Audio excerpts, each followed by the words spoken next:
can move on.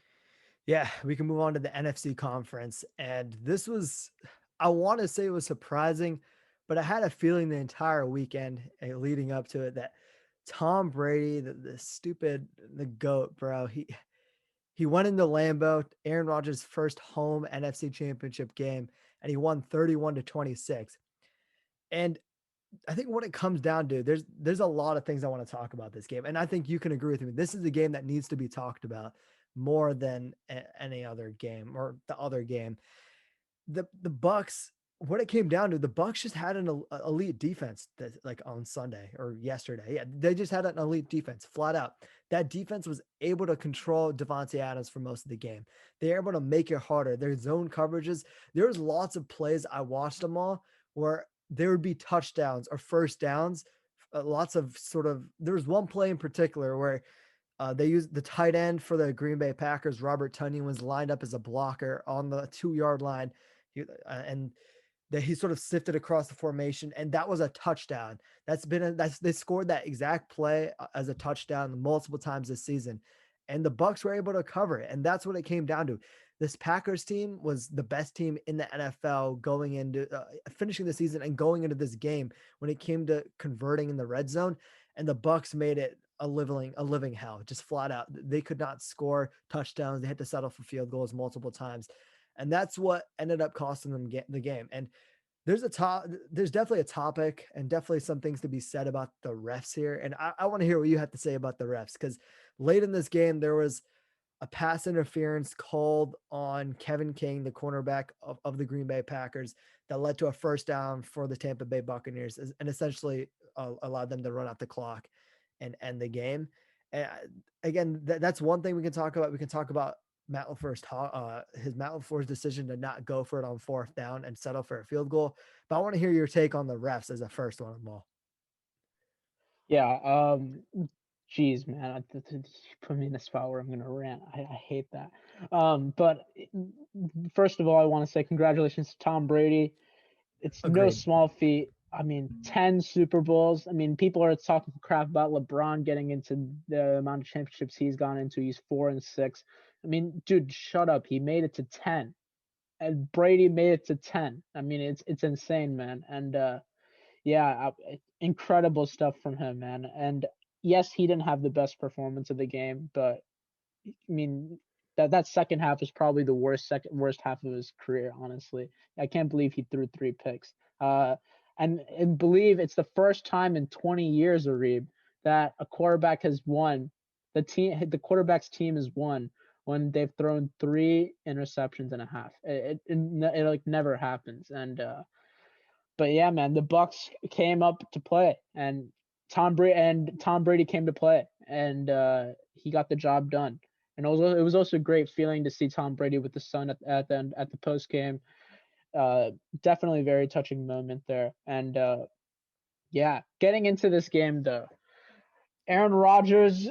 Honestly, we talked about. I mean, we rarely talk about honestly the bias towards players and officiating. We actually don't talk about it. We should be talking about it way more when it comes to like guys like Patrick Mahomes, Tom Brady, and back in the day, guys like Peyton Manning would be getting it. I mean, Kurt Warner, Brett Favre, Steve Steve Young even got it. I mean, the ref bias is absolutely crazy here in this game.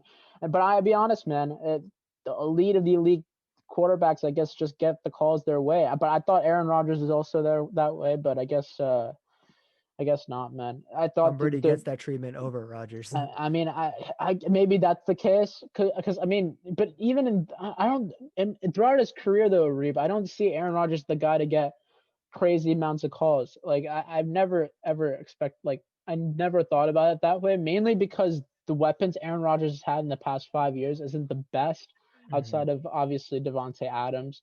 So like when the PI call comes towards him, it's so obvious. It's clear as day.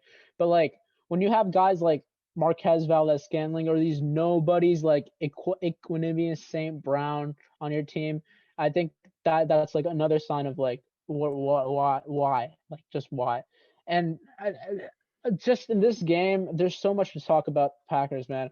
But first thing I do want to say, I think this game goes 100% on Matt LaFleur. I think Aaron Rodgers definitely on 3rd and goal could have ran it in.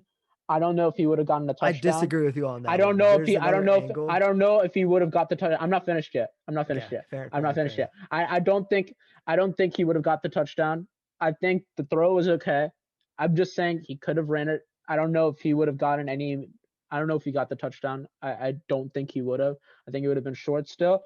But if he ran it, it would have been a closer 4th down, and that would have inclined the coach to go for it. Fair. All fair games there, right? This game was on Matt LaFleur, 100%. I think that you can't have it's just like mathematically it didn't make any sense. If they did analytics on this, uh, you you had a 9.5% chance of winning the game when if you go for it, right? If you hit the field goal, you have a 10% chance of winning the game. So you're telling me that you didn't go for it because you had a 0.5% chance. You just on pure data analytics. You'd rather have you. I mean, it literally made no sense not going for it there because you'd have to get the touchdown anyways. We've talked about this so many times throughout that game. It was so frustrating, and I mean, it's The score Aaron was Rodgers. 31-23 at And the time. and yeah, the score ended up the score was 31-23 at the time, and they went for the field goal, so the game was 31-26. But if you have the MVP of the league, like if you don't trust the MVP of the league, I mean, I don't know what to tell you. And honestly, if Aaron Rodgers didn't make that throw, you can live with that. I'll be honest. And honestly, I think the Packers would have gotten the ball back because you're now in the back. You're backed up in the Tampa Bay end zone, and they're going to be forced to run the ball because they're not going to. It's going to be a Agreed. running game there, and they're going to get the ball back. So that had to have been the move, in my perspective. Even pressure on the line, I don't care. I would have made that call, and I think almost 85% of America would have made the same call that I'm thinking of, and that's just give the ball to Aaron Rodgers, let him dial up his own damn play.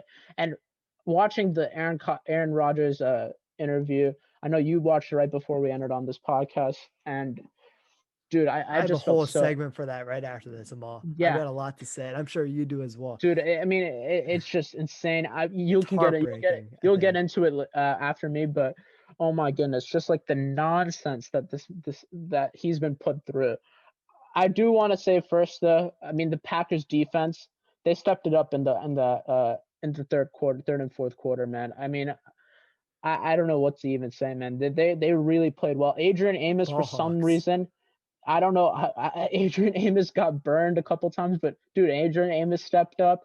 Uh, Jair Alexander stepped up, of course, with the 2 picks.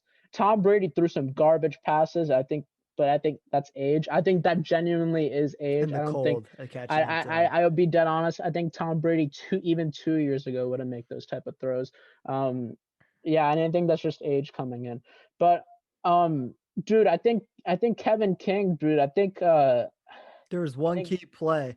I think going into halftime, there was 2 seconds left on the clock in the second quarter, and the The the Kevin King has moron one the moron responsibility. the moron It's had to cover one that. job. He had one job, Arif. And One if job. Amal, if he doesn't allow that touchdown, right? If he plays good coverage on Scotty Miller, and for those of you who don't know, it was like a 50-something yard touchdown to Scotty Miller, to a 39-yard touchdown pass to Scotty Miller, like who's a rookie wide receiver, to essentially, I think, make the game 24-10 going into half, or 21-10 going into halftime. If you take that touchdown off, and I know, again, that's just purely hypothetical, but if you take that off, the Packers win the game, at least score wise. They would have won the game. It's just lots of weird sort of nuances and little details that I feel like the Packers didn't get right. They didn't like, if we think about the last time Tom Brady lost a key playoff game, I'm not counting the Tennessee Titans who beat them last year, but in the Super Bowl 2017, Doug Peterson, who was the head coach of the Philadelphia Eagles at that time, who won that Super Bowl, he was aggressive for fourth down. He went for it multiple times. He called a trick play on fourth down to score a touchdown. He called late in that game a fourth down on their side of the field, that like their 35 or 40-yard line. He went for it on fourth down to sort of, I mean, he went for it on fourth down. He had to be aggressive because he knew that you have the GOAT on the other side and you can't keep stopping him forever. You've got to be aggressive to beat these greats. You've got to be aggressive to beat Tom Brady. You've got to be aggressive to beat Patrick Mahomes because you only get so many chances. And the fact that Matt LaFleur couldn't do that, again, you can own that up to him being a young coach, but at some Exactly. point, Amal, like you've just got to wonder. And Aaron Rodgers, from his press conference, he was asked some questions about this. He was asked, like, was it a right decision? And he said it wasn't my decision, but the way he said it and his entire demeanor around Dude, that, he didn't back the call. He didn't back the call. yeah, Come, you could tell he you didn't could like tell he it. didn't. Dude, no, he definitely did not want that, man. He knew even then that he didn't want that call. Come on now. It's insane that the call that was made, man. Mhm. I mean, like, I could even be like Stephen A. doing a rant on this. It's ridiculous. That, I mean, you can tell by just the pure demeanor of his face and his mood. He did not want to be there, man. And I mean, I guess you can talk now about like what you really thought of that, man. It's just crazy. Yeah, a few key things about this game though. I've got to give. I think the biggest difference was I think the Bucks were just a better team overall. I think you can agree with me on that one. But that comes to two aspects of the game. The defense of the Bucks was just far superior, at least early Way on in better. this game, right? Yeah. And second, the offensive lines and the David Bakhtiari injury, who's the left tackle of the Green Bay Packers, that definitely had an impact. And it's funny because the entire sort of NFL world overlooked that injury. They said the Packers had the depth. They have players, Elton Jenkins, Billy Turner, who can go in and fill in that position and play good enough football where it won't matter. And you can clearly see Jason Pierre-Paul, who the defensive pass rusher for the Buccaneers, Shaquille Barrett, another pass rusher who led the league in sacks, I believe, last year. Both of them just had a field day. And on the opposite side, Tom Brady had almost no pressure the entire game. You had these great pass rushers, Rashawn Gary, Zadarius Smith, Preston Smith, um, Mike Daniels. No, not Mike Daniels. The other guy. I can never remember his name. But the other defensive tackle. There's lots of star players on this Packers pass rush, and they couldn't get the job done. They couldn't apply pressure to Tom Brady, and that's the key to beating Tom Brady in his old age. You got to put pressure on him. He's not as mobile as he once was. He can't sort of navigate the pocket the same way, and you got to put pressure on him, and they couldn't. And just flat out, that's what happened. And Rodgers played a better game than Tom Brady, flat out. Lots of people are saying, you know what, Rodgers, he chokes in big moments. I don't think He he had a better choked. game. He had a He better had a game better than game, he had a and way you could better game. argue you could have run there, but he made multiple great passes. He was vintage Aaron Rodgers this entire game. He led the team back to for a comeback, and they had an opportunity to tie the game, and the coach didn't go for it.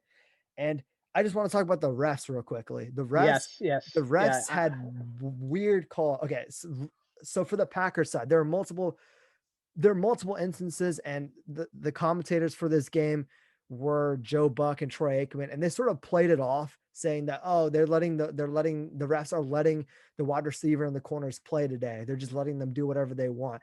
And there was lots of times where there were literal face masks on players like Aaron Jones, the running back of the Green Bay Packers. There were multiple holding calls, and there was a holding call by Sean Murphy Bunting, the cornerback for the Bucs, on Alan Lazard, He was which led holding the entire game, it bro. led to a direct pick that changed the game, and that was not called. And it just seemed very weird that, again, Tom Brady got preferential treatment, but I've got to say, great teams can overcome the refs, and the Packers just were not a great team overall Yeah, today. not. I think the Bucks were the better team that day. I mean, I still believe the Packers are a better team, man. Three I just picks, think three just picks, three.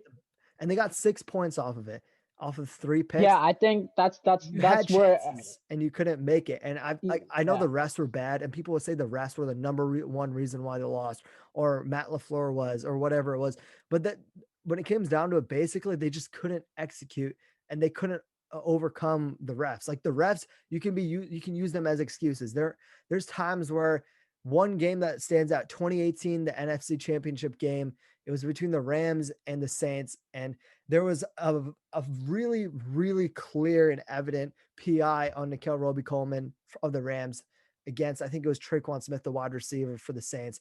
And that one is a no call, and the Saints ended up losing the game in overtime. But the thing is, the Saints, they had a chance in overtime. Drew Brees got the ball back, and they couldn't win the Exactly, game. exactly. That's the And I same think thing I was gonna say. Aaron Yeah. Rodgers, and I don't want to say Aaron Rodgers had a bad game. Aaron Rodgers had his chances, and they couldn't capitalize as a team. I know some people are trying to say you can't keep trying to deflect blame from Aaron Rodgers, but he played a good game. We both said this. He played a good game, and when it came down to it, he couldn't get protection. His wide receivers were being held, and he did the best he could. They played a good The team Aaron overall. Jones fumble was big too, man. Aaron Yeah, Jones was held out of the game actually. He fumbled the ball twice. Luckily for the first one, there was Robert his Tonyan own team, recovered. his Robert Tonyan recovered it. And it was the same type of fumble too, by the way. I mean, it was kind of sad. The second one he got hit hard, and he actually got ruled out for the rest of the game. He didn't play a single snap afterwards. So yeah, losing your Pro Bowl running back does hurt. And definitely that fumble led to points on the Buccaneers side. So yeah, that definitely hurted Aaron Rodgers. Aaron Rodgers did have his chances. Three, like you said, three turnovers, three takeaways.